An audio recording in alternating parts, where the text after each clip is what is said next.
How do you spell respect to a man?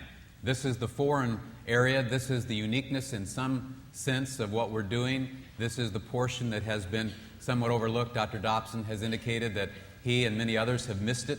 There are two sides to the coin, he said. There are two sides to this equation. It's both love and respect. It isn't just love. Biblically, it is as well respect. And yet, this is the area that has really, in some ways, been neglected. It has been overlooked. And so, ladies, as we launch into this, it's going to sound foreign to you. You're going to learn some new vocabulary words, so to speak, that perhaps you haven't ever learned before, but it will be very, very powerful and very, very encouraging to you. But thus far, we've looked at the crazy cycle and the energizing cycle. And the crazy cycle basically is answering this question: why do we negatively react to each other? Why do we negatively react? You know, when you see the spirit of your spouse deflate when you're having some kind of a conflict, you're going along on some topic, and that topic is real, but suddenly you sense their spirit go down.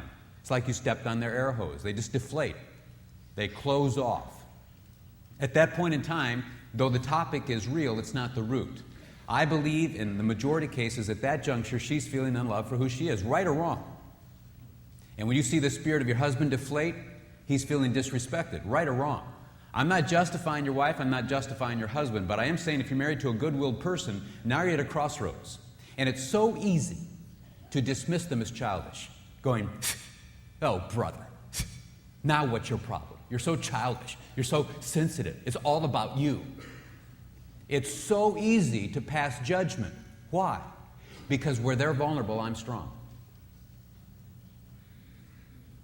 As a man, when Sarah hands me a diet book, doesn't bother me. Doesn't bother me. So if I hand her a diet book, trying to be helpful, and her spirit deflates, oh, brother. Don't you just hate the... See, it's so easy for me to pass judgment because I'm not a woman. I'm not vulnerable on body image issues. Atlas is in there, and I can bring him out anytime I want.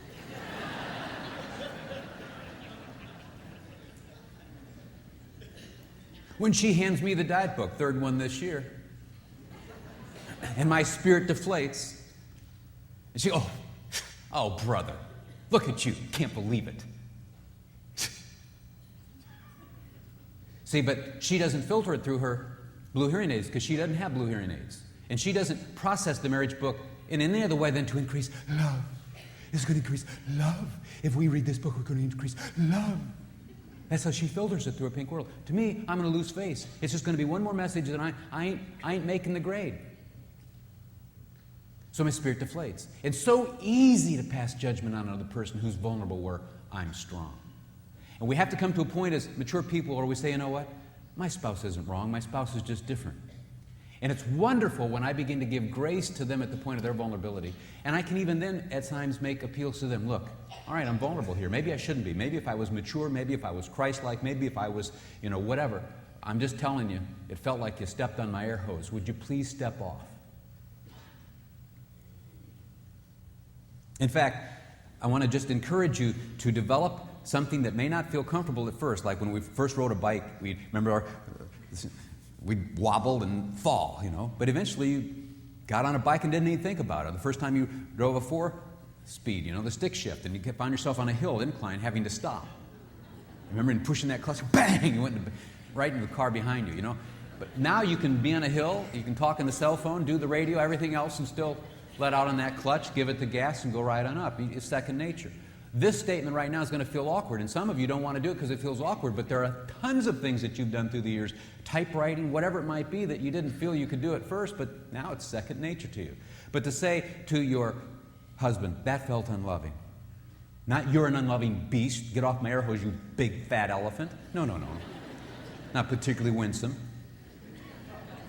But to say that felt unloving, you're not saying you're right, you're not saying he's wrong, that felt unloving. Did I just come across as disrespectful? What you're doing when the issue isn't the issue, you're voicing your deeper need, but you're also giving him the benefit of the doubt. Or do you, as a husband, say, that felt disrespectful? Not that you're a disrespectful witch, here's a new broom. Doesn't go over too well. That felt disrespectful. Did I just come across as unloving? I want you to think about that. If you haven't written it down, perhaps you should. That felt unloving. Did I come across as disrespectful? That felt disrespectful. Did I come across as unloving? I'm going to tell you that if you want to get to the issue when the issue isn't the issue, that's how you do it. But it takes a mature person to go there. And it takes a person willing for the other person to actually say, well, you don't deserve it. Nobody could love you. You're so unlovable. Nobody could respect you. You're despicable. That's our worst fear. But I'm going to share with you that you just turn and say, I'm sorry. Will you forgive me? And then just exit the room in a dignified, loving way. Don't just run out screaming. Now, I'm going to tell you, if you do that and you just continually do that, over a period of time, you're going to find that you're going to get at the root issues. You're going to find your husband, for instance, coming to you after you've said that. That felt very unloving. Did I come across as disrespectful? That's right. You always come across as... Right? And so you get hurt. You say, well, I'm sorry for coming across so disrespectfully. Will you forgive me? And you just exit. My prediction is within a few minutes, he's going to be coming to you like this.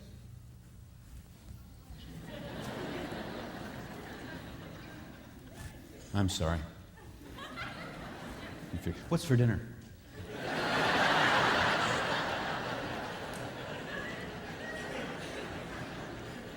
That's the way it goes down, folks. Or if you say to your wife, that felt disrespectful, did I come across as unloving? You don't have 1 inch of love in your soul. You don't know how to love. Well, I'm sorry. Will you forgive me? And because she's expressive, responsive, her tendency is a little bit quicker. No, it's not you. I shouldn't have said that. I'm sorry. Will you forgive me? It's me. It's more important. The axiom kicks in. She moves into self-deprecation. She doesn't want to be on top. Now, you don't do it in order to get that response. And then if you do it in order for them to respond that way, and then they don't, some of you get really crazy. You talk about adolescent. We're playing all kinds of mind games. Just do what God wants you to do and leave it alone. And particularly some of you are adolescent in the home. We all are at one point or another. Then they're going to mock you because, well, you're doing that because Emerson told you. We up it a little bit. We get even more irritating. And just say, he's right. He's right. And I've got to just do what's right here because I've been feeding this craziness. And I want to stop this. It's not fair to you. It's not fair to me. And just leave it alone. Just go do something else. Leave it alone. Over time, it begins to make great impact. The energizing cycle is answering this question: how do you motivate another person? And the key to motivating another person is meeting their deepest need. It's a very simple idea. And you motivate a wife, you energize her when you meet her need to feel love for who she is apart from her performance. And you energize a husband when you meet his deepest need to feel respected for who he is apart from his performance. Remember, Jesus said to the disciples who fell asleep on him at the nadir of his experience, he needed them. Peter, James, and John fell asleep. And when they awakened, he said, your spirit's willing, but your flesh is weak. He never despised the spirit, even though the performance stunk. So too, ladies, you must be very guarded against sending a message, I despise your spirit because of your performance. No. Distinguish his spirit from his flesh. Send the message that I believe in who you are, even though things that are going on here are, I know, painful to you and they're painful to me. I know you don't want to be that way. I know who you are. If anybody knows who you are deep within your soul, it's me. But you wound me so badly at times. See, that works. It works. But some of us have not learned the discipline of how to speak. And with many words, transgression is unavoidable, Proverbs says. We talk way too much. And we say very imprudent things, as though somehow they're going to get it if we just keep talking long enough. We've got to say the right thing at the right time and then go quiet. And then we defined what love is last night, C-O-U-P-L-E, and today we're going to look at how you spell respect. But what we discovered then is that without couple, for instance, C-O-U-P-L-E, without closeness, without openness, understanding, etc., a wife tends to react. Unfortunately, she reacts in disrespectful ways. We're going to now define what respect is, and when a man feels disrespected in these areas, he tends to react in fortunate and loving ways. But when you C-O-U-P-L with your wife, and then when you also do respectful things toward your husband, there's a new energy that comes into the marriage. The question is, can we decode what's really going on? I do not believe your wife is trying to be disrespectful. She instead is trying to say, do you love me? Your husband's not trying to be unloving. He's instead trying to say, do you still respect me for who I am? Will we decode? In our book, Love and Respect, I received this email from a fellow that's very powerful about decoding the deepest message of your wife. On a Saturday evening, I threw a dish in anger that hit my wife in the face and left a small cut. She called the police and I was handcuffed and taken off to jail. A magistrate thought it best for me to sit out the weekend there and held me over on a lot of bond, and I wouldn't pay it. And after about 4 hours on a steel cot, the novelty wore off, and I really started to think hard about why I was there. With nothing to read, no place to go, and not able to sleep anymore, I basically paced and prayed for 2 days. One single scripture stayed in my mind the whole time. Quote, "Husbands, love your wives as Christ loved the church." End quote. For 2 days, God replayed the memories I had of our arguments, and in each one I was acutely aware of how I'd failed to love my wife. It was like pausing a video and having someone point to it and say, "See, right here, you could have reached out to her and reassured her, but you were too busy trying to prove your point." At one point, I was seeing her face all distorted with rage as she screamed at me, but totally without any sound. The mute button had been pushed on this memory, and then little by little the sound came up so I could hear it. Only the words were not what my wife had been screaming at me. Instead, they were replaced with other words that I needed to hear. "I want you to love me. Why won't you love me? I'm afraid and I'm insecure and I need you to hold me and I need you to love me." And that's when I began to weep. All this time I'd been so totally wrapped up in my own needs, to demand respect, to be right at any cost, to win a petty argument. This hurt our priceless relationship. I'd been so caught up in the words that I had totally missed her heart, her need. This was my epiphany, and this is why Scripture commands me to love my wife as Christ loved the church. And in my conversations with men since then, I have seen the color drain from their faces as I tell them about my experience. And I see the dawning of their own awareness as they realize how they've blown it too. We need this command, but not many of us know just how badly.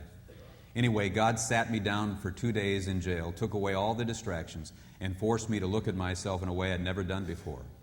By the end of it all, I'd been totally emotionally ruined and rebuilt, and I could hardly wait to get home and share with my wife what God had shown me.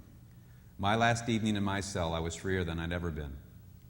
I knew the Lord had spoken to me, and I knew I was going to do something about it, first in my own marriage and then in others, if the Lord allowed.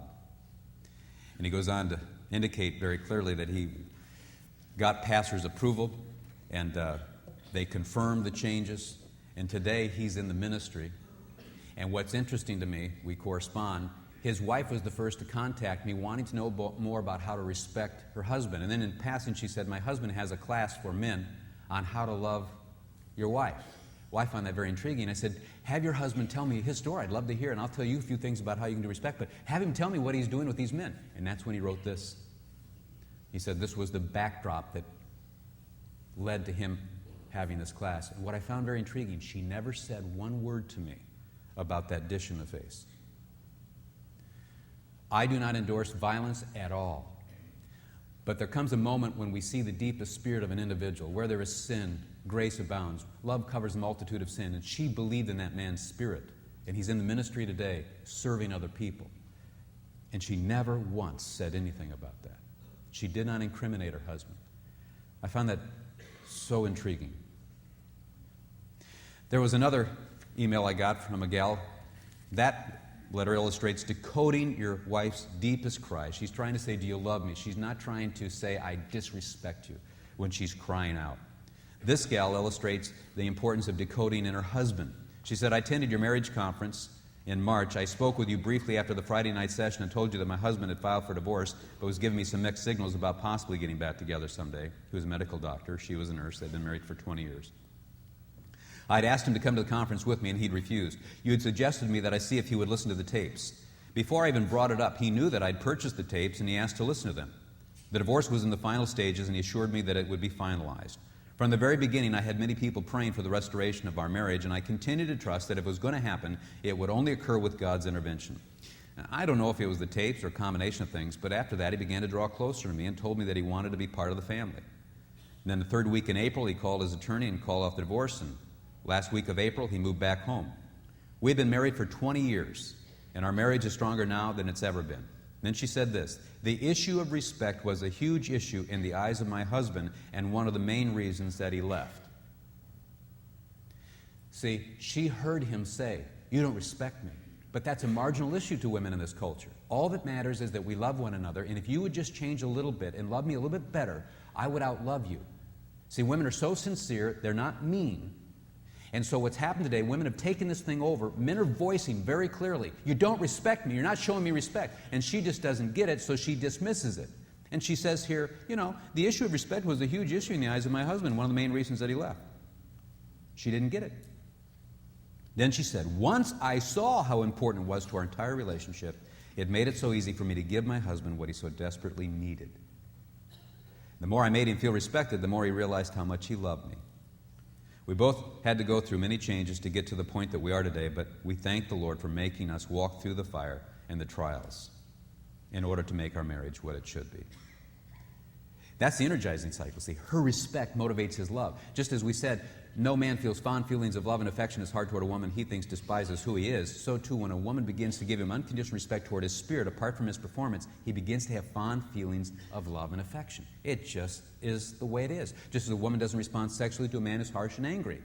But when a man is humble, says he's sorry, he's authentic,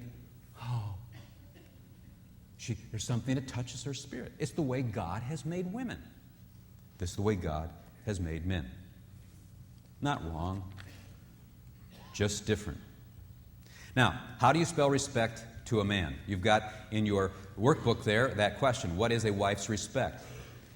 Let me give you just a quick start so you can latch onto this real quick. I'll give you several things as an overview, but let me just say, ladies, very important you listen to me right now. It's not what you're saying to your husband that really is disturbing to him, it's how you say it.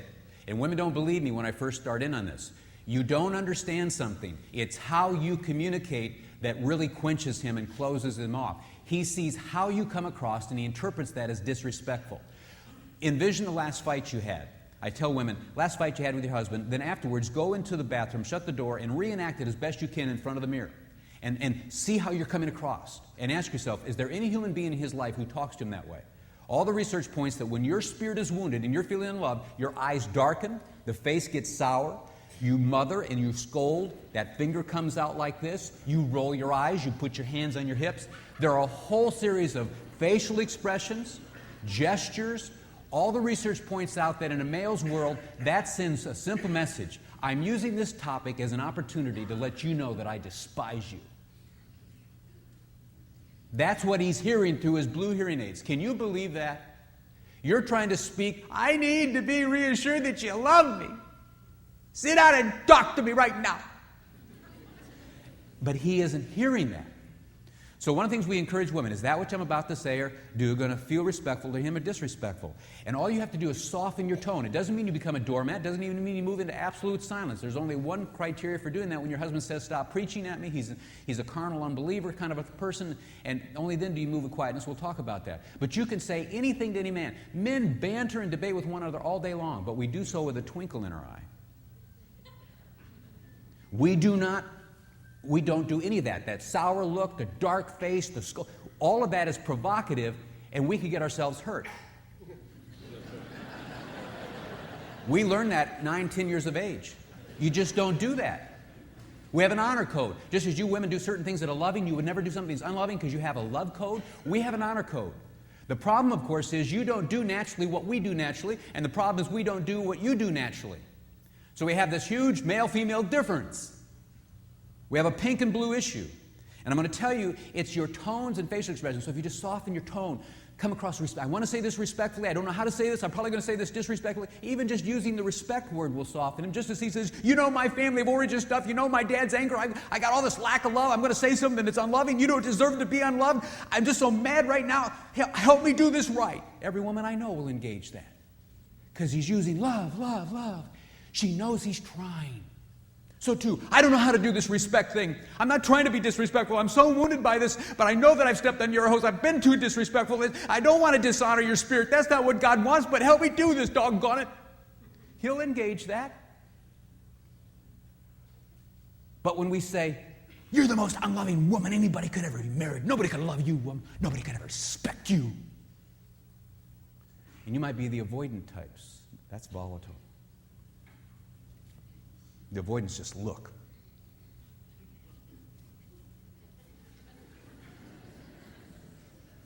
So don't take pride in the fact that you're not volatile.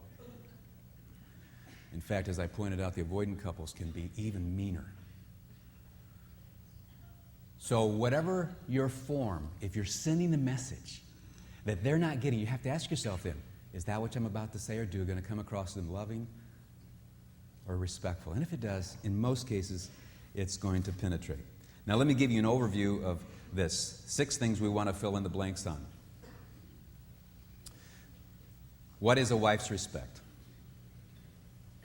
Appreciating his desire to work and achieve. And I want you to note in each of these, we're going to emphasize his desire, not his performance. We are emphasizing his inner spirit, not his outward performance, because he may fail outwardly.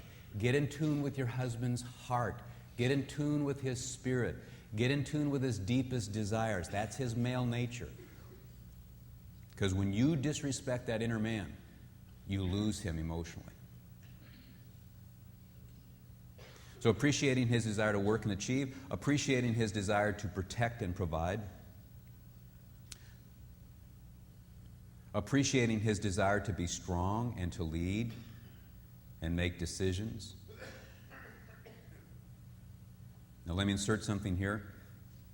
Some women are thinking, well, what are you saying? That we aren't able to lead? That we aren't able to make decisions? What are you saying against us women?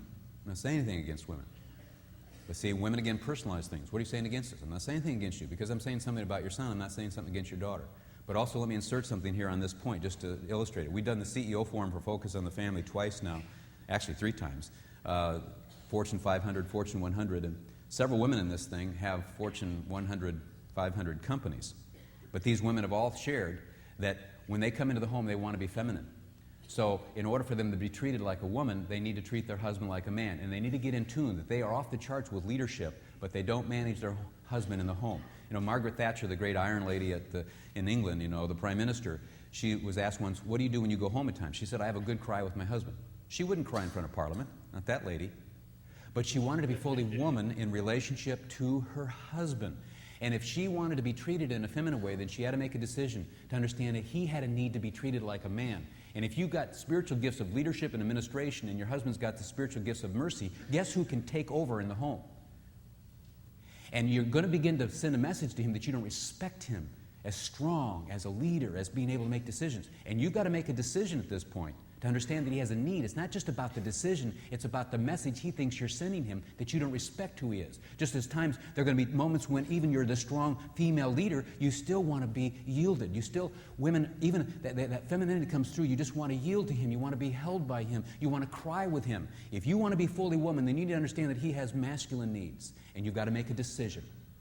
You're not to manage him, so to speak, in the home, even though you have gifted leadership. At least put it this way. Don't come across in a way that he feels you're sending him a message. I don't respect who you are. Because he'll just die. Die. Also, appreciating his desire to analyze and counsel. Analyze and counsel. Appreciating his desire for a shoulder-to-shoulder friendship. And appreciating his desire for sexual intimacy. And we're going to look at these, and I put them under an acronym called CHAIRS, C-H-A-I-R-S. And why do I say CHAIRS? Just as a woman wants to couple, C-O-U-P-L-E, I believe that your husband feels the responsibility to die for you. He feels the responsibility to die for you. If a burglar comes into the house tonight and you're both in bed, he's not going to say, Sally, get him! Get him, Sally!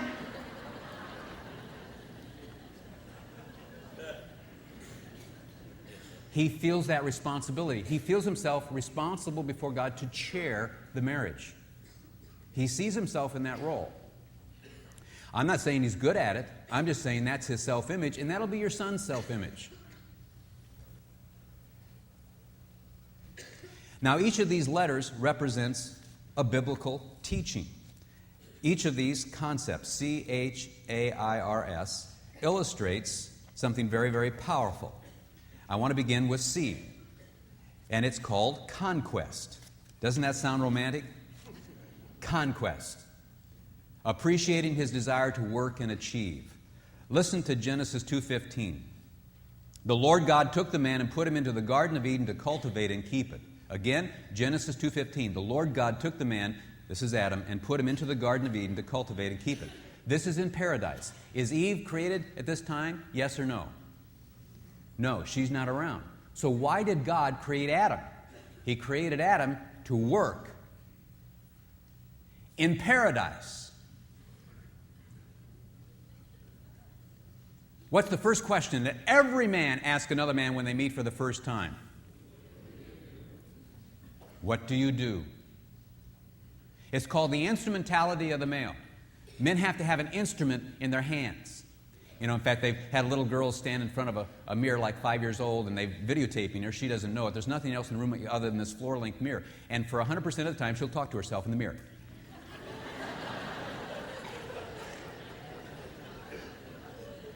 Then they bring a little 5-year-old boy into that room, right? Take her out, and he's in front of this mirror. What's he do? He starts talking to himself. Then suddenly he goes,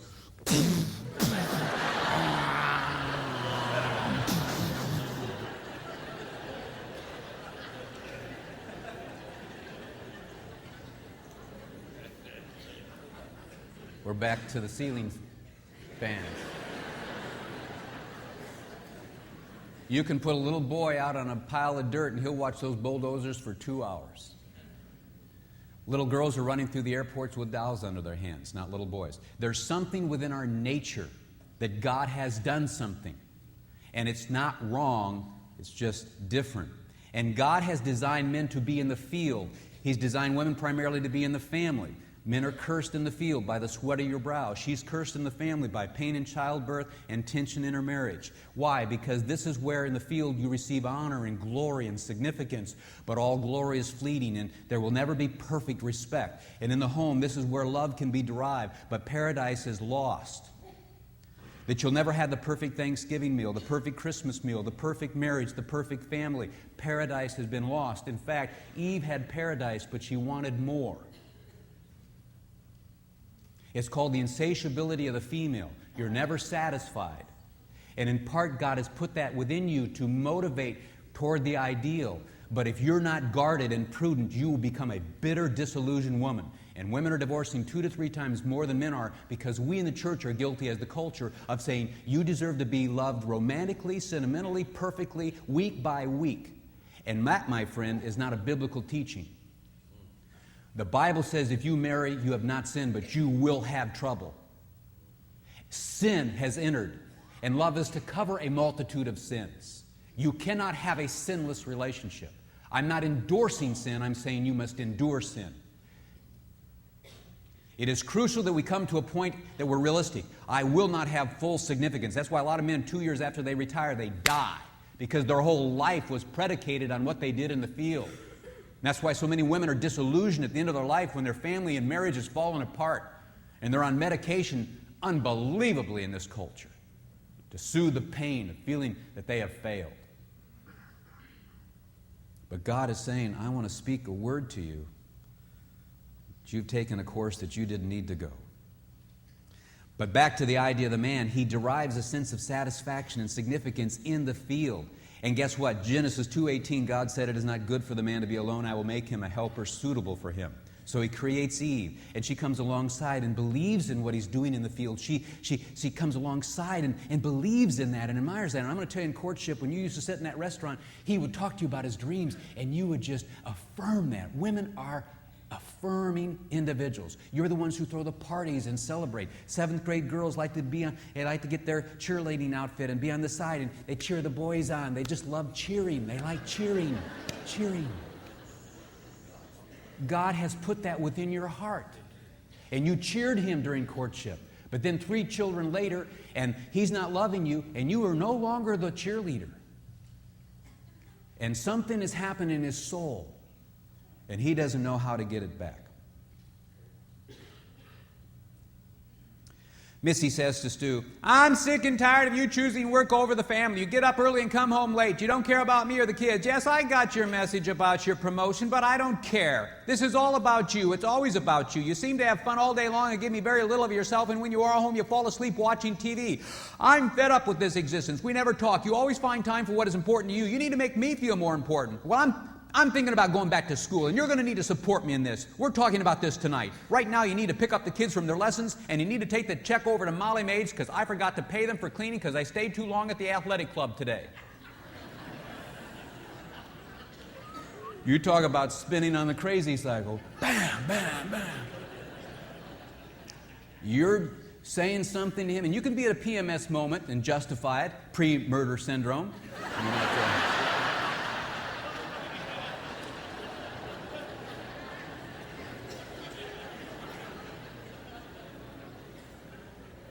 but you're attacking his spirit in a huge way. Huge, huge. In fact, I had this gal we know, that real good friends, and she just got, oh, after she heard me talk about this, she replayed it. She said it was right before Christmas, and all the women in our neighborhood, their husbands had great professions. My husband was on staff at the university. He had a great income, but it wasn't, he was fixed in his income. And so she said all these gals were going to go over and spend money in this big city area rather than our own hometown where they could have got it for half price. So I just started telling them, can you believe it? Those husbands are writing blank checks. They're going to go over and spend the whole day spending twice what they needed. She's just going on and on and on about what these women are going to do. And his spirit just went down, down, down, down, down. And then she was done. He got up, went into a study, shut the door, and didn't come out the rest of the evening. She just saw his spirit completely sink. And then she heard me. And so she went back to him and she said, that night that I brought that up, did you think I was saying that those men are better men than you are and those women had it better than I did? That's exactly what you were saying to me. See, we say men don't get it. Women don't get it. Men don't get pink. Women don't get blue. But when a woman feels wounded, she'll break down and cry. Men get angry and go off by themselves in silence a lot of times because they don't know what to say. Because if he says, you're saying they're, oh, grow up. I'm not even, just grow up. I'm not even making that point. I can't believe you're so arrogant. See, it just shuts him down. So he's learned early on. You don't even go there with him. Be like a man saying to a woman, look, let's just get it straight. I never have loved you. All right? Don't bring up this love stuff. You see, you women can't even compute that. It would just destroy you.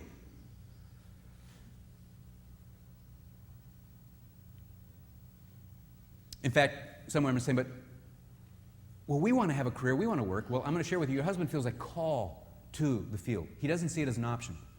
Women, even though they want career, they still want it to be freedom of choice issue. In fact, young teenage girls are still looking for a man strong enough to take her out of the workforce if she wants to get out of the workforce. Still, even with the Cinderella complex, you need a man like you, a fish needs a bicycle, you know, the whole mantra of the feminist movement, and the whole mindset out there. They're going to divorce you anyway, get a career, and so on and so forth. But these girls still want to marry someone strong enough. Why? Because these girls aren't stupid. They love children. And if they want to have 3 children, they don't want to be told they have to work plus have a family. They want the freedom of choice. Men, on the other hand, feel they have to work. In fact, I love Tim Allen, the comedian of Home Improvement, says, today women have all kinds of choices. They can be married without children, without career. They can be unmarried with children, with career. They can be unmarried without children, without career. I mean, the choices for women are endless. It goes on and on and on. The choices are endless. Men, they only have 2 choices, work or go to jail.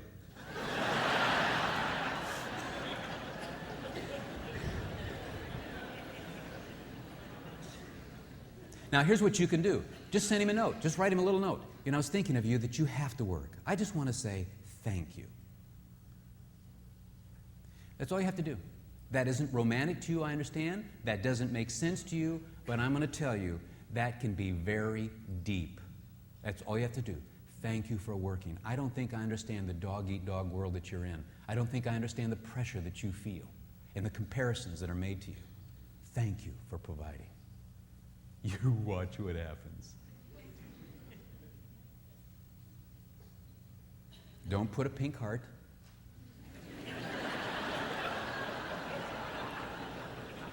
Don't put X's and O's. Save that for another one. These are the kinds of things that ignite fond feelings. See, guys come to a point, in some ways, they just feel like their meal ticket. You know, they hear you say, I have 4 children, 3 by birth, 1 by marriage. And there's this demeaning, condescending. He's just bringing home the paycheck. And one guy says, that's all I am now is a meal ticket. You know, I'm just a meal ticket. In fact, one guy said, you know, I got my wife 6 credit cards. I'm just a meal ticket. In fact, the other day, somebody stole one of her credit cards out of her purse. But I didn't turn it in because whoever stole it was spending less on it than she did.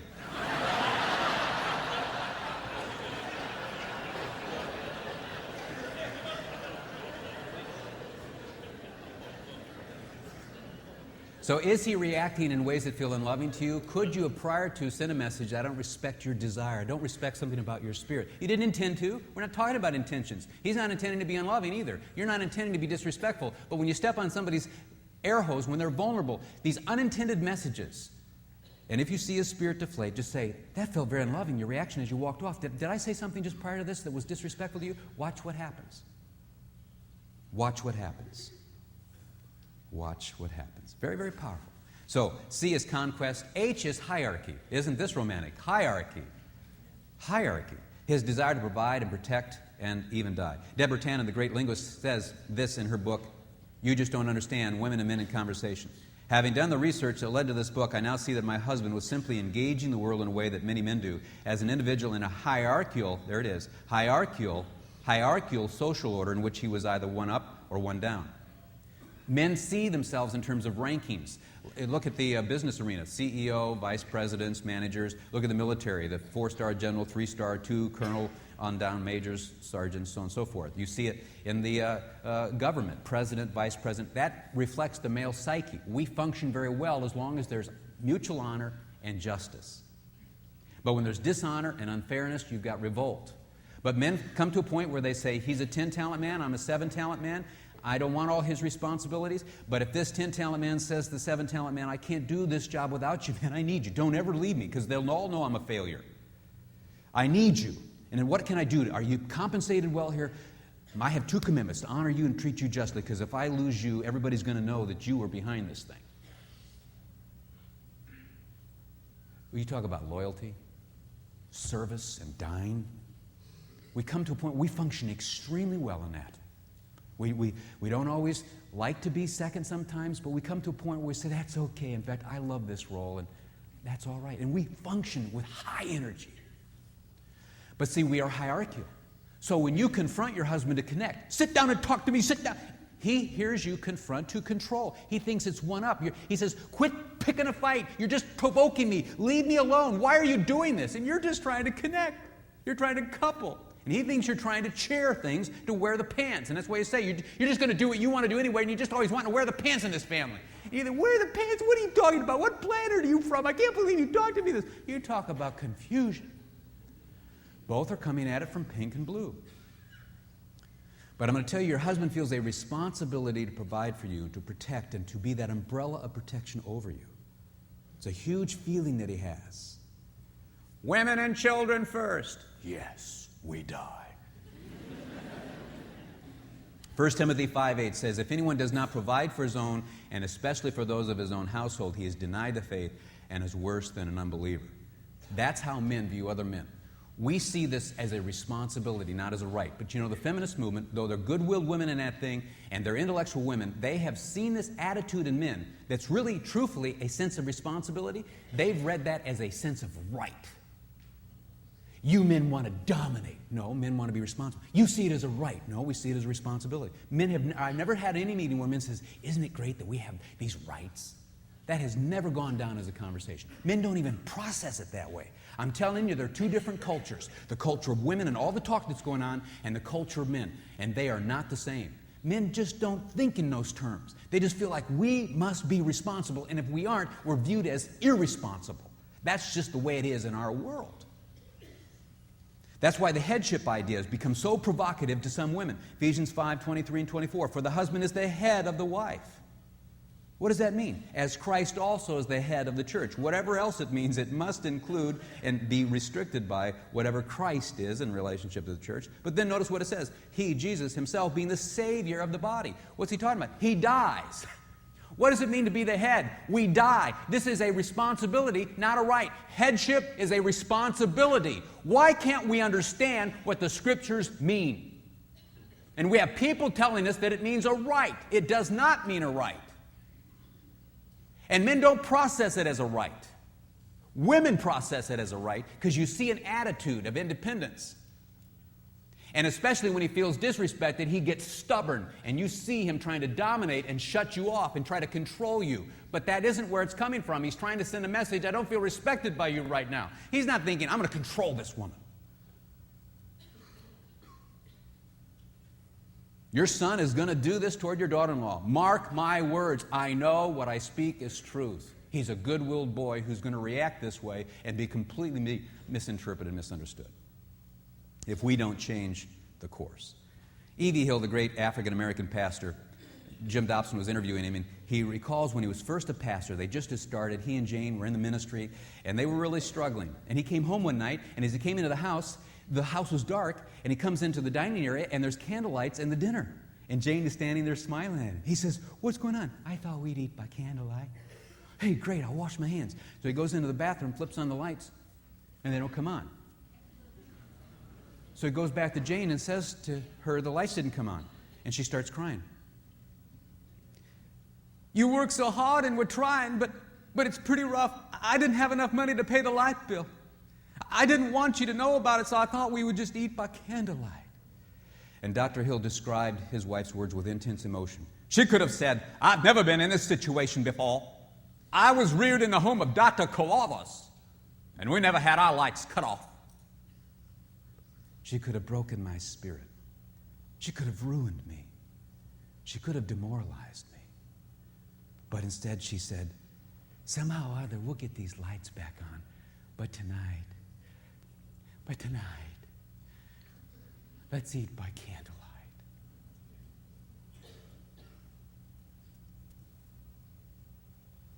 You see what I'm talking about here?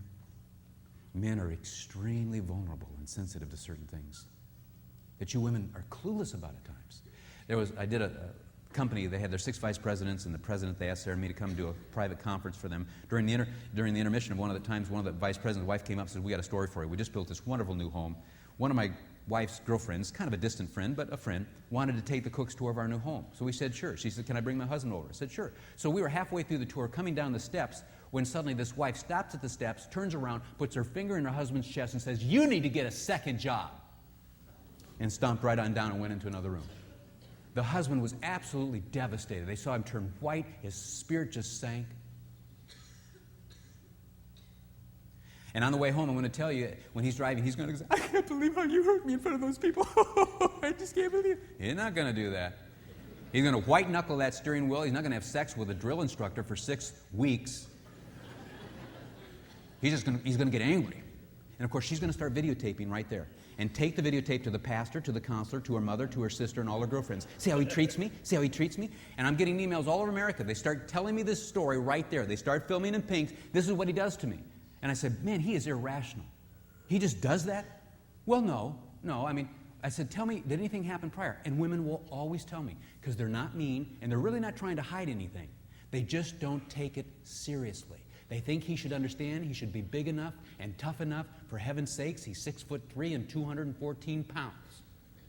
He should be able to take it. He should know I'm ventilating. Your baby boy is going to just die. And they'll always tell me, "Well, when I was on the steps, I said he needed to get a second job, put my finger in, now that I think about it, that was really horrible." And then they suddenly see it. This is what's so tender and wonderful about women. They suddenly see it. Now, some of you women are suddenly going, "Oh, no. Oh, no. You're only 2 points in, and I'm already feeling like I'm a miserable creep, and we got 4 more after this. Oh, no. Oh, it's me. Oh, no. I've been blaming him, and it's me. Hey, listen to me. All you have to say to him, very simple. Go to him and say, "I realize I've been so disrespectful. It's me. It's me. I thought you were so unloving, and there are things, but it's me. It's really, I'm disrespectful. I've ruined the relationship." Do you mean that? "Yeah, I do." You're just probably saying that. "No, it's really me. It's me. I'm horrible. I'm rotten. I'm rotten." You really believe that? "It's me. Yeah, I've ruined the relationship." Hey, drop it. Forget it. The game is on. Here's your Pepsi. Let's go watch.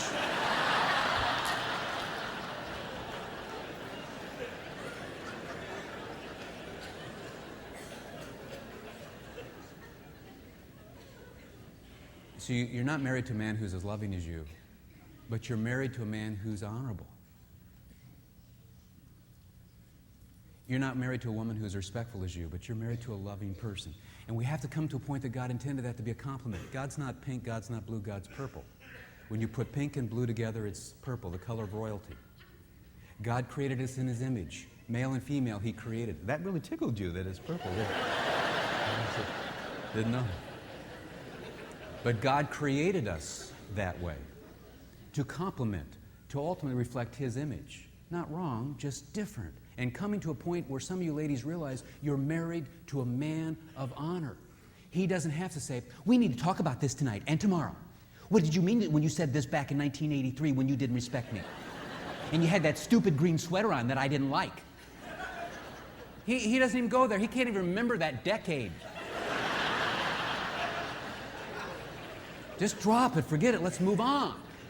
Which you hate at certain times when you're wanting to bring it full circle. When you have a need, you want him to come full circle. But I'm going to tell you, there are other times when you need to thank God that that's the way he is. Because when you seek his forgiveness for being disrespectful, he didn't have a need to talk about it for 3 hours.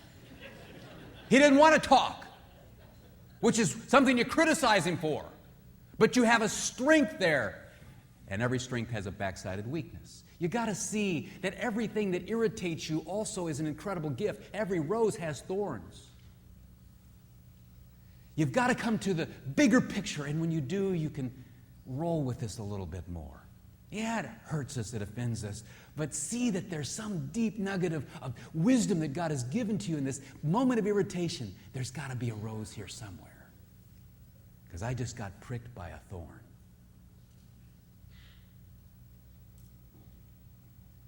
Decode, is he reacting in unloving ways? Maybe he just feels disrespected. I'm going to tell you, men are confused today, too, because there are confusing messages. There's an incongruity. When I was getting my PhD, I said to these women who are feminists, most of them, I said, hey, if we go to that bagel shop tonight and get a bagel and a burglar jumps out to kill us, am I to die for you or are you to die for me? And they all looked at me and grinned and said, you're to die for us. And I said, what happened to equality? See the incongruity? Certain political, we're equal, we're equal, we're equal. And then at these other times, there's another message. You're to be responsible for me. You're to die for me. Missy complains to Stu, I can't believe you buy into that notion that the man is the breadwinner and the defender of the castle. We're equal and don't you forget it. And while I'm expressing things that upset me about you, I can't believe you walked ahead of me to the car. I almost fell on the ice. What if I'd broken my leg? Would your insurance cover me? Plus, why did you let our teen son make fun of me and say that I look like a calf on ice? Stu, you're pretty low on the what it means to be a human being scale. Stu is crushed. He feels put down for who he is. He closes off his spirit, walks away, and refuses to talk with her for 2 days, at which time she begins to videotape. See, he doesn't talk to me. And the church, don't worry about it. The Bible says, let every fact be confirmed by 2 or 3 witnesses. Let every report that's given, somebody else come and cross-examine. Always bring in the other side. We don't worry about that. We listen to the first person who comes in. We don't listen for the other report. If that person breaks down and cries, we give them a Kleenex or whatever. We just believe that report. And I'm going to tell you that report is sincere. It's not insincere, but it's videotaped in pink. And it doesn't include what was just a violation of the spirit of the male that God designed. And we who are in spiritual leadership had better stop listening to the first and only report. You must always listen to both reports, and you must always get all the facts. And if you don't you draw any conclusions. That's contrary to the heart of Christ. We are contributing to the problem. We're not healing. We are contributing to the problem. And I am guilty of that. I'm not criticizing you. I'm criticizing myself. I suddenly realized one day that I thought I was helping when I was feeding the problem. Why? Because when I offend the male, he doesn't come back. Say, you know what? Look at how unloved she feels. Look at how lonely she is. She's crying here. You know what? You're not adequate, and I don't respect you. Remember the research question? And then I wonder why the guy didn't come back. That'd be the same as us saying to the women, you know what? We're going to change this. Look at how inadequate he feels and disrespected. We're going to leave you alone, and we're not going to love you until you start making him feel adequate and respecting him. Every woman would be devastated. You don't function that way. But we're saying to men, we don't believe you're adequate. We don't respect you. That's why they're not coming in for counsel. And if they do come in for counsel, that's a message we send. So then they walk off and don't come back, and we videotape and say, these men have a serious problem. And I used to say that men were contributing to the marital problems 9 out of 10 cases. Where does the Bible teach that? Your son needs to be understood. And you need to help your daughter-in-law understand him. And also, your daughter needs to understand your son. And when this mutual thing happens, you talk about healing. Even now, some of you are beginning to experience it. And this is what God intended, and it's so wonderful. But people say the key to marriage is communication. No, the key to marriage is mutual understanding. But if the mother tongue of men has been removed from the marital equation, we're only speaking one language, and he doesn't speak yours, and you don't speak his, you will not have good communication. You will not have communion. Now, here's what I'd recommend, though, in terms of this hierarchy thing. Here's what I want you to do. He would die for you. So here's what you could do. Write a respect card. Beyond your words of love, say it his way, the card he'll keep. Write it this way. Say something like this. Your term of endearment, Dear Poochie Poo. I was thinking of you the other day that you would literally die for me. That is an overwhelming thought to me. Thank you. Then sign it this way. With all my respect, the one who still admires you. Now, ladies, let me share something with you. Men in this auditorium just teared up. I've been doing this long enough. You need to understand this is the kind of thing that men literally give their lives for. They literally die. That's why they go see Saving Private Ryan or The Gladiator. They get highly energized by issues of honor. They get inspired. You get inspired by Sleepless in Seattle. Not wrong, just different. But if we don't understand that, we're going to pass judgment on males, and this is where we're at in the culture. There's something seriously wrong with these men. And we say they don't have feelings. They do too. These men teared up just then. But you've got to speak their mother tongue. And don't sign it with hearts and X's and O's and exclamation points. I've had women, they can't say the word respect. So they put the word love. Don't do it, just now. With all my respect, the one who admires you. It's like it doesn't come out. They freeze. I even had one woman say, what's that word again? Respect. Oh, yes, I need to write that down. Literally, I thought she was joking with me. And then I realized she wasn't joking. C is conquest, H is hierarchy, A is authority. Now, if there are any angels in this auditorium, they've just fled. Angels fear to go where I'm about to go with this word authority. But let me just share with you why I use the word authority. It's a biblical idea, but also we've just established the fact that your husband feels primarily responsible for you. So here's what I'm going to ask you. Do you believe he's at least 51% responsible for you?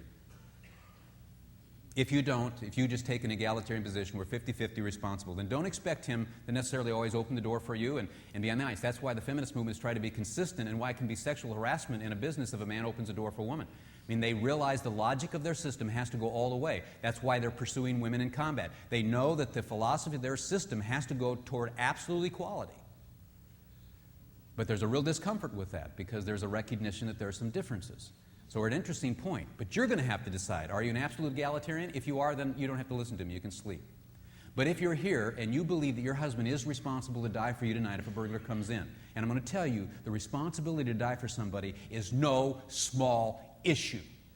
Would you listen to me? This is not a small issue. This is humongous. And men feel it. They feel it deep within their hearts. And he knows he would die for you, only to hear every day that you don't love me, you don't love me. When Jesus said, no greater love is a man than this, he laid down his life for his friend. But then you say, you don't love me, you don't love me. It's kind of like, what? Man. He's confused, but he feels that. Now, if you believe this, then here's what I want to share with you. Leadership 101 says this. Let's say Monday you go to work and you have 1,000 employees, and the board meets and says, hey, we want you to be the CEO of this thing. We're going to pay you $2 million salary, $10 million bonus. You're responsible for everything in this organization. Do you want it? Oh, yes! Oh, by the way, you have authority to do nothing. What are we setting that person up for? Failure. We know this. We know this because it's a violation of Leadership 101. If you hold somebody primarily responsible, you must give them equal authority to that responsibility. If you say to somebody, you're responsible, but I have the authority. If you go around saying, you can't do that, we're equal. You can't do that, we're equal. You can't do that, we're equal. And at the same time, in the truth of it, you're holding him 51% responsible. You're then saying, you're responsible, but I have veto power. I have the authority as the woman. We're equal. You can't do that. You're not saying you're equal. You're living a whole life saying you're 51% responsible, but if you make a decision contrary to what I want, I'm going to tell you, you can't do that. And you know what he's going to do? He's going to be feeling like a failure. And I will tell you that the person who's getting that $2 million salary and a $10 million bonus, he'll finally say, you know, I'm not quitting because I'm going to collect this paycheck, but I'm moving into passive irresponsibility. Does anybody see passive irresponsibility among men and families and marriages? It's an epidemic. Why? Because we violated Leadership 101. Now, men do not put a voice and vocabulary to this. Men can articulate what I'm saying, but as they're sitting here listening to me, they're saying, yes, yes, this is what I feel. Yes, oh man. Oh, man. He's having such self-discovery at this point. I mean, light bulbs are going on in this guy. But you have to decide. The reason I bring this up is that 1 Timothy 2:12 says, I do not allow a woman to exercise authority over a man.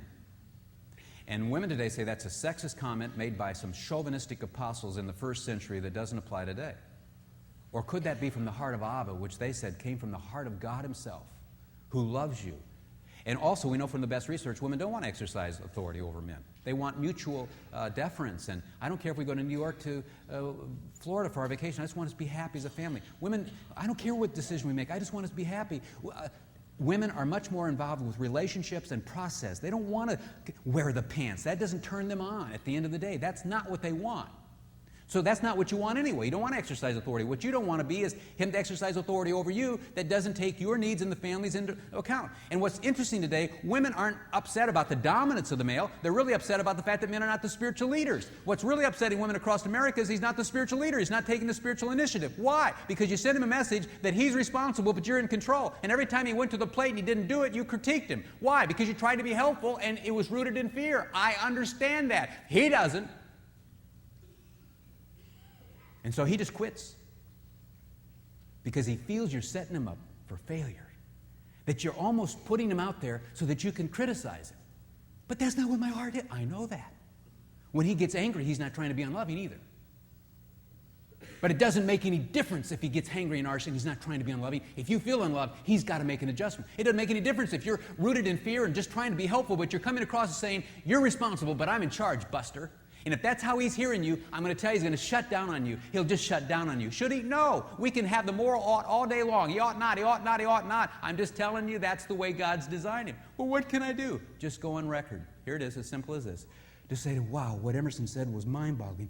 I want to go on record. I'm not trying to exercise authority over you. That doesn't turn me on. And when I argue the case, it's because it's rooted in fear and I'm trying to be helpful. Can you trust my heart? Even though I get carried away at times as I take issue with what you're doing, I'm not trying to wear the pants. I do see you as 51% responsible. I want you to have 51% of the authority. I'm just arguing the case, but not trying to control you. Can you trust my heart? Watch the nature of your arguments change overnight. I'm going to tell you he's not been resisting you because of what you're saying, but because he thinks you're trying to control him. And once you go on record, you've spoken the honor code, he will trust your heart and watch. Everything will change. It'll just change. It's a powerful thing. But you need to see that he sees himself as a man. 1 Corinthians 16:13, act like men, be strong. 1 Kings 2:2, be strong, therefore, and show yourself a man. And Dr. Deborah Tannen said men are taller, more heftily built, lower-pitched voice. She calls these markers of authority, whereas women are smaller, slighter, and high-pitched voice. And what happens sometimes because of that, you up the ante. You get overly negative, overly emotional to try to make the case, and you think he should know why you're doing that. And it just is overkill because all the message is saying we're equal, and then it's kind of like you're trying to be more equal, and he gets confused, and he just gives up and goes, turns on the TV, and just stonewalls you. But if you come to him and say, will you forgive me? I dishonored you. I'm not trying to exercise authority. It's such a precious thought that you would die for me, and it's right. Leadership 101 is right. Trust my heart. Please forgive me. He's going to say, hey, the alligator man is on. Let's watch it together.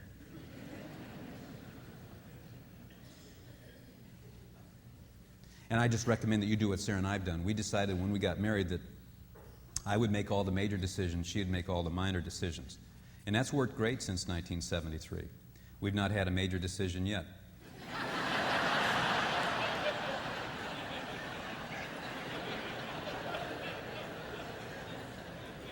I say to Sarah, is that one? No, that's minor.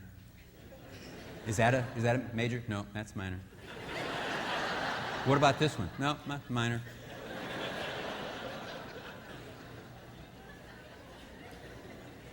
C is conquest, H is hierarchy, A is authority, I is insight. Appreciating his desire to analyze and counsel. Men are solution-oriented. That we score higher in general on the aptitudes, women on the verbal side. Not wrong, just different. These are skills and strengths that God has provided. But he tends to be more solution-oriented. Not all men are. The constants are love and respect. Some women stonewall. Some men do not. That's a cultural application. But the constants are love and respect. If you stonewall as a woman, my conclusion is if you love him, he's going to feel disrespected. He's not going to feel you don't love him. And if you come at her too much talking all the time, it's not that she's going to feel disrespected. Ultimately, she's going to say, if you love me, you give me more space. So the constants are love and respect. The variables are these applications. So understand, there's not a reversal. The cultural applications do not prove that you somehow are in violation of Scripture. Go deeper. You'll see the constants. But here's a cultural application. Men tend to be solution-oriented, and women are more verbal on that side of it. And when men have problems, and they come to one another, I come to Joe and I say, hey, Joe, I've been thinking about this, this, and this. I've got this problem. Joe immediately kicks in the solution. He said, well, did you think about this, or what about this, or did you try this and this and this? No, man, I should have come to you 2 weeks ago. Thanks. I don't say to him, Joe, you quit trying to fix me. That never would even enter a man's mind. We see it as helpful. You're giving me a solution because I came to you with a problem. When we come to another man with a problem, we kick into solution. So your wife comes to you with a problem, we kick into solution mode, only to be told, quit trying to fix me. And I said last night, we got to be less solution-oriented, more empathy-oriented. Nonetheless, there comes a moment when you come to your husband, you want him to validate your feelings. Just validate my feelings. Just listen to me. And he's thinking, but those feelings aren't valid. Does he have the right to tell you that? And in this culture at this time, no, he does not. That's what the culture's saying. Women are right, men are wrong. Women are righteous, men are unrighteous. I'm telling you, this is deeply disturbing. Where do women sin today? They sin in reaction to their husband who isn't loving. They sin when they're exhausted with their children. But every other issue, it's not gluttony, it's an eating disorder. It's a chemical imbalance. It's not an outburst of anger. If you look at all the things, we've psychologically interpreted all of your issues. Where do you sin? Now, you're very confessional in bad attitudes and so on and so forth, but usually that's triggered by somebody else, isn't it? And if they would just change a little bit, you would outlove them. I say this not because I'm trying to shame you, but I want to share something with you. Your husband sees you as righteous. He knows you don't struggle with what he does. He's in tune with his dark side, I'm telling you, big time. He knows sexual temptations. You are naive about what he's aware of. He just sees the dark side. He knows it. Eve was deceived. Adam disobeyed, and that's a big difference. And the Bible says in 1 Timothy 2:14, Eve was deceived, not Adam. Adam was very conscious of his dark side. He knew what he was doing, but Eve got duped. She didn't see her sin. And what I'm going to tell you is your husband sees himself as unrighteous. He sees you as righteous. But here's something interesting. There comes a moment when you see him, you catch him on the internet with pornography. You would never go that way because you don't have that temptation. So you judge him, and you're threatened at the core of your being. I understand what's really going on there, but boy, do you come at him. And so you catch him in unrighteousness. And then there comes this moment when you see yourself as more righteous than him. And let me share with you, the number one sin that Jesus confronted was the self-righteous religious person. Because they don't see themselves as sinners. Jesus said in Luke 18:9, he told this parable to certain ones who trusted in themselves that they were righteous and viewed others with contempt. Do you view your husbands with contempt? It could be that you see yourself as self-righteous. Now, why do I bring this up? To shame you? No. I'm going to tell you, though, you cannot be intimate with a self-righteous person. You want to know why your husband's closed off? He's afraid of you. Does he tell you that he's afraid of you? No. That just feels too effeminate to him. And he's not afraid of you in a broader scope, but he is fearful. But he's not going to tell you that. It's just too hard for him. He cannot open up. And if he did open up and tell you his sin, what would you do in response to that? You see, women want men to be open today, but only if it increases the feelings of love between them. But if he were to confess his deep, dark side, and it threatened you at the core of your being, and it was an area that you didn't struggle with, you'd judge him. You want to know why your husband is shutting down? You want to know why he's coming across in unloving ways? He's not trying to be unloving. If you've sent a series of messages, I despise who you are, I have contempt for who you are, I disrespect who you are, particularly because you're doing things that I would never do. And you're threatening me at the core of my being, which means you're very unloving as well. What do you expect your baby boy to do in relationship to a daughter-in-law who sends that message to him? He simply will freeze. He is not going to know what to do other than get angry. And then they'll videotape him. And he'll be divorced. 50% divorce rate in the church right now. And it's going to continue unless we stop this. And your grandchildren are going to be crying themselves to sleep at night and wetting the bed. You're going to go through so much pain. And the pain is continuing to increase unless God does something in His grace and mercy and brings a change. And I'm believing and trusting that He's going to do that as we come back to His truth that He's revealed from His heart.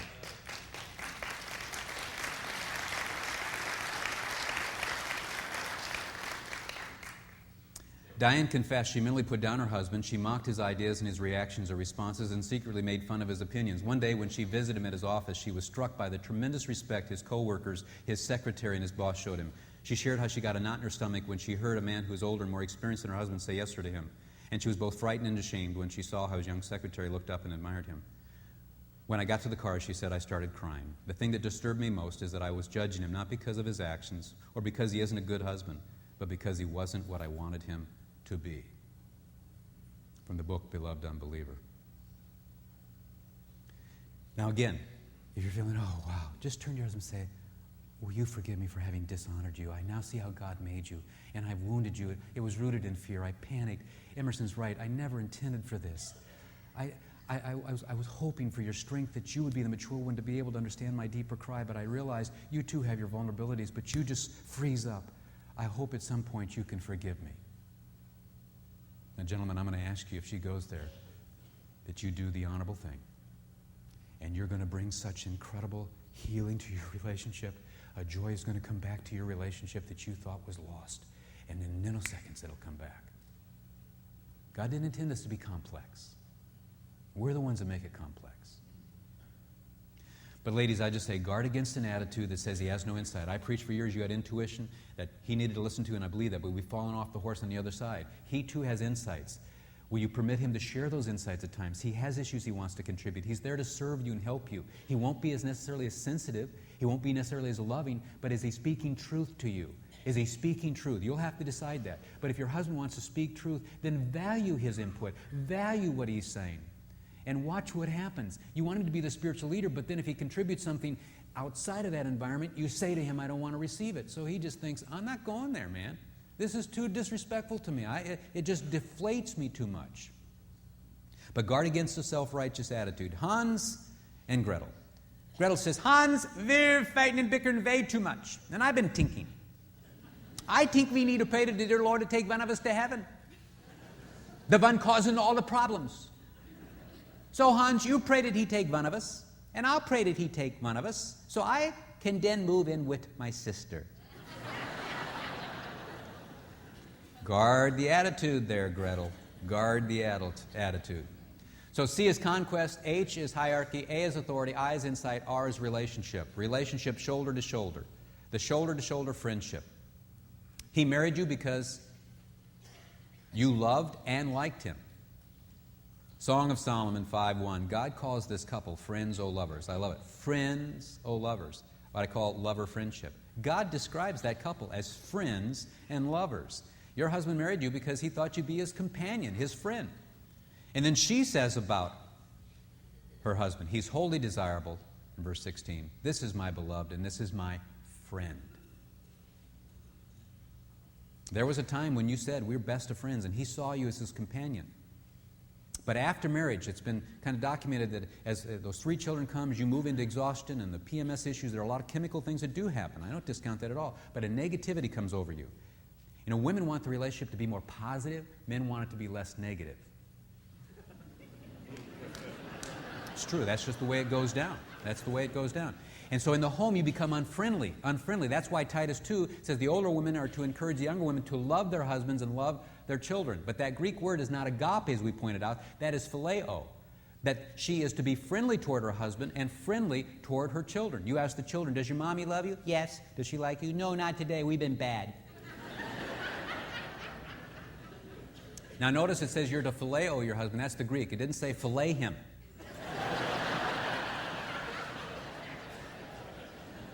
But I'll tell you, in courtship, you wanted to be with him, and he'd be playing an intramural basketball, and you came and watched him, and you cheered him on, and he thought that was always going to be the way this relationship was. You'd be there shoulder to shoulder with him. And then the children came. But his desires didn't change. He hasn't changed. But he has gone quiet. Just as you want a face-to-face relationship, and I encouraged him to do that as a man of honor, as a woman of love, I'm going to encourage you to do some shoulder-to-shoulder things with him without talking. Just being with him without talking. You know, women say the key to marriage is communication. Where does the Bible teach that? It does not. If anything, for women, it says inner quietness. Quietness is the key. You don't have to always talk to him to connect. In fact, he's energized by your mere presence, not by you talking. And when you're with him without talking, he then eventually probably will open up. But see, this makes no sense to women. But I'm going to tell you, there were things I said last night that made no sense to men. about how to love you. Just why do we keep talking about the same thing over and over again?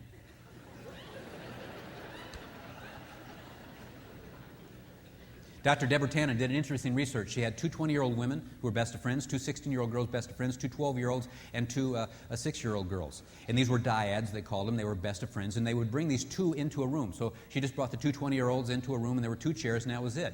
And she said, be here, we'll come back. Well, these were best of friends. What did all the women and girls do in relationship to those two chairs? They either turned the chairs toward one another and crossed their legs and talked face to face, or they turned in the chairs, put their elbow on the rest, and talked face to face. All 4 dyads did that. That's what women do. It's the way God has made you. Not wrong, just different. Then she had two 20-year-old men, two 16-year-old boys, two 12-year-old boys, two 6-year-old boys. What did the men and boys do in relationship to those chairs except the 6-year-old boys who didn't sit in it? But we'll medicate them, don't worry. Just we'll calm them down.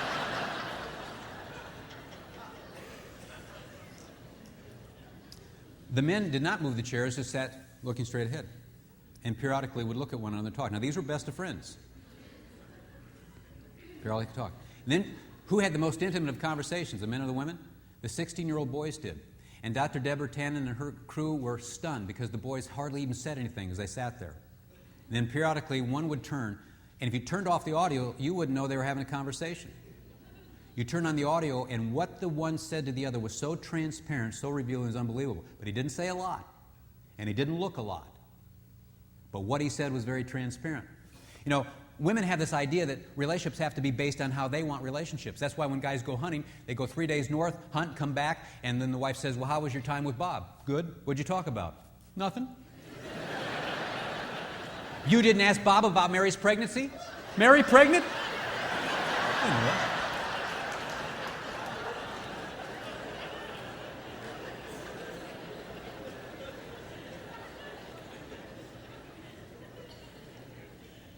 Now, this isn't always about all your needs, ladies. I'm going to tell you, though, it's ultimately going to meet your needs because the way you energize your husband, eventually, as you just are with him shoulder to shoulder, he turns and says something so transparent you fall off the chair. But you got to give him time. You just give him time. You just be with him because the energy goes into him shoulder to shoulder, not face to face always. Think of it that way. Energy goes into him when you are with him, just quietly with him. He has a need for that. There's just something in him that needs that. Is that okay? In fact, there was this couple who came, they had a huge fight because prior to the conference, he was painting outside and she was looking at him through the kitchen window. He says, come out here and be with me. So she came out with him and she started talking. He said, I don't want to talk. He said, you got to want to talk. I don't got to want to talk. You got to want to talk because you called me out here to be with you. I don't got to want to talk because I called you out here to be with me. And a huge fight and she stomped off. Then she listened to what I just said. So then he was still painting after the conference. So then she brought out a lounge chair, sat down in a lounge chair, no suntan lotion, no book, and she just laid there and watched him as he was painting. She said it was stunning. She said nothing.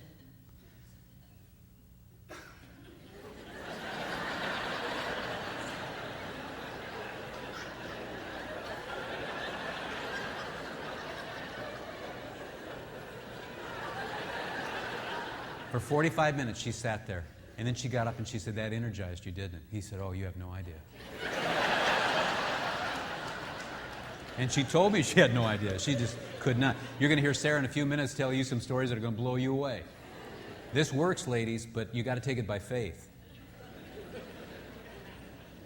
I remember growing up in Peoria and riding my bike up and down as blue-collar city, and guys were always working on their cars. And I can remember, and I had this flashback one day that there was one woman who used to sit on a stool. She'd be doing her fingernails, smoking her cigarette, her lucky cigarette, I remember, and lipstick, and the guy was under the car working on the car. And she'd just be sitting there, no other women around. And she wouldn't talk and just sat there. She'd sit there for a couple hours, just doing her nails and everything. And then remember, they didn't divorce. See, an energy was going into him. She wasn't formally educated, but she had wisdom. She knew he had a need. He wanted her to be there just with him. And then remember, there was no jack under the car. He was holding up with his chest. You there, honey?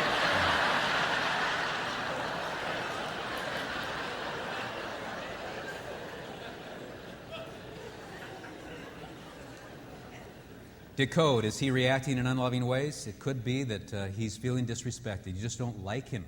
He's not your friend. You don't want to be with him because it's a waste of time. You have more important things to do. That's how he feels sometimes when you want to talk about the same thing over and over again. Let's stop passing judgment on one another. Your spouse has a vulnerability and need that you don't have. Is that okay? Receive it. Don't criticize it. And then lastly, sexuality. Proverbs 5:19, as a loving hind and a graceful doe, let her breast satisfy you at all times. Be exhilarated always with her love. Did you know there's no Bible verse that says, let his breast satisfy you at all times? You say, that is sick. Well, that's true, but also I see the obvious, and seemingly others don't. What this verse is saying is that men are visually oriented. Jesus said, I say to you that everyone who looks on a woman to lust for her has committed adultery with her already in his heart. Jesus acknowledges here that men are visually oriented, and you've got to be guarded. That's why Job made a covenant with his eyes not to look upon a virgin in that lustful way.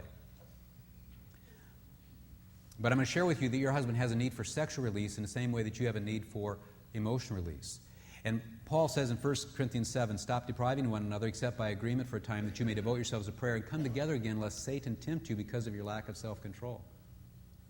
Your husband has a need. You have a need. His anatomy, generally speaking, is not true for all men because we see that there are impotency issues in the culture, but your husband has a need, generally speaking, just as you have emotional needs. There's some women who shut down and don't want to talk, but these are the exceptions. My point is that, is it okay for him to have a need that you don't have? You know, early on, I'm going to believe that your husband saw you as his best friend. And he was at work, and somebody came to the drinking fountain, didn't have a bra on, and he got an eyeful, and his biology kicked into gear. And so he comes home to tell his best friend, his companion, man, can't believe it, that new gal that came on, she came to the drinking fountain, and he starts selling this with you, and you go ballistic. Why? Because you project onto him pink. Everything is interpreted through pink now. That you would never have sexual feelings toward anybody unless there's a lot of time together, a lot of talk, a lot of touch, a lot of tenderness. So you project that all onto him, fear comes over you, and you blast him with contempt. Because you are the determiner of truth. What you feel is the voice of God. The fact of the matter is that's the first time he ever saw him, her. He doesn't know her name. Men respond to the visual. We don't like it. We didn't ask to be made this way. You have your chemical monthly issues that you have to understand there's a metabolism in you that we can't relate with. Calm down, woman.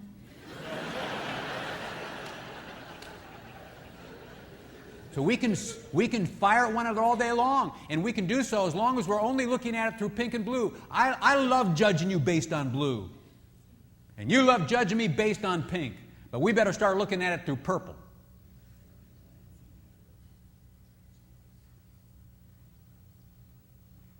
And you know what? He came to you and opened up with you because he wanted to confess, but you know what? The only reason you wanted to be open is to increase the feelings of love. And if he tells you a dark side of his soul where you say, my husband's not open with me, he's not open with me, he's not open with me, you told him not to be. In fact, you say, have eyes only for me, so he does, and then you push him away. And it isn't about sex, it's about honor. You need to understand something here. It's deeper than that. Why? Men can't put a voice to this. You women are much better at communicating the deeper need of love in terms of your issues. He doesn't know how to say, I feel dishonored. And if he did feel dishonored, you say, that's insulting to me. I can't believe that you would escalate this issue of sex to an issue of honor to you. You arrogant pig. I'll tell you, he will shut down on you for years. He'll be frightened of your tongue. He will live in the fear of your tongue. Why does he leave your presence when things get hot? He is afraid of you butchering his soul. Is that your intent? No.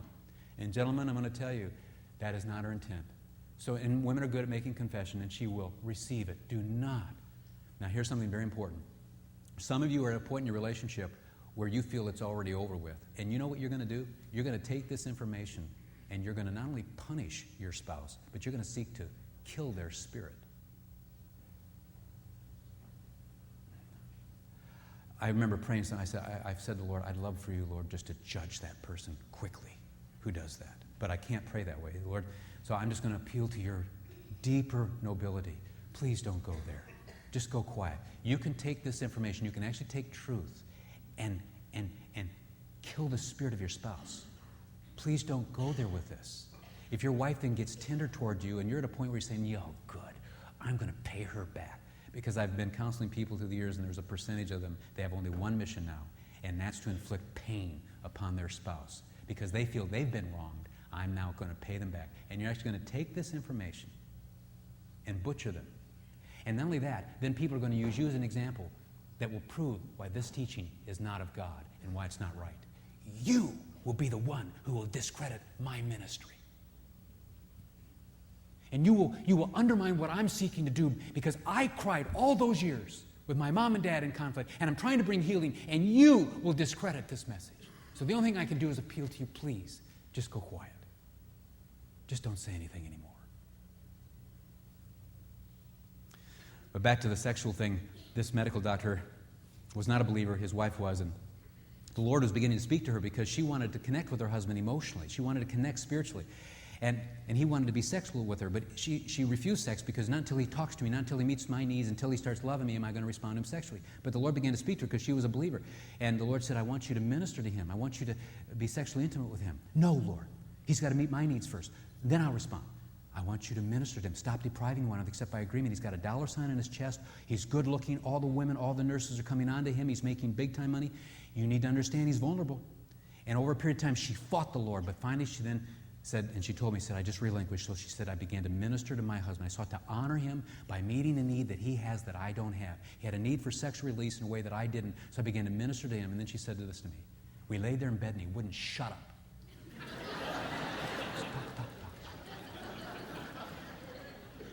The way you get to a woman's body is by touching her spirit authentically. The way you get to a man's spirit is by touching his body authentically. Meeting a need in a genuine way, and his spirit will melt. Who moves first? The one who sees himself or herself as the most mature. I'm going to tell you, he's visually oriented. Think of it when you step out of a shower and he's there. He just looks at you. Just being biblical, Proverbs 5:19. Now reverse it. When he steps out of a shower and you're there. Get back in there. You're getting water. I just waxed that. Get in. Get a towel down here. And get a towel around you. You're sick. Just a few male-female differences, folks. In conclusion, COUPLE. Jesus, the lover, is close with us, open with us, understands us. He makes peace with us. He's loyal to us. He esteems us. That's Jesus, the lover. But Christ the Lord, He's the coming, conquering King. He's head over all. All authority has been given to Him in heaven and earth. He has all insight, knowledge, and wisdom. He will relate to us in His terms, and He's planting a seed that will be born again into His family throughout eternity. That's Christ the Lord, Jesus the lover. Pink and blue together make purple. Together we reflect the image of God. Not wrong, just different, but together we reflect Him. Let's close in prayer.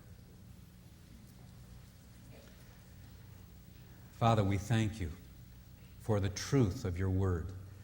And I pray, Lord, that in the midst of conviction, no one here will enter shame. None, Lord, will enter shame. This is not Your way. You are gentle and You are inviting, one step at a time. You are patient and caring. May we trust that You will take us the next step. Father, I thank You for the hope that You've given us. Healing can come now, and I just pray that healing would come to these marriages. I just pray through Christ that You would bring healing and hope where there has been a sense of helplessness and hopelessness. And for those who have good marriages, may they take this message and bring healing to those people they care about. Through Christ we pray. Amen.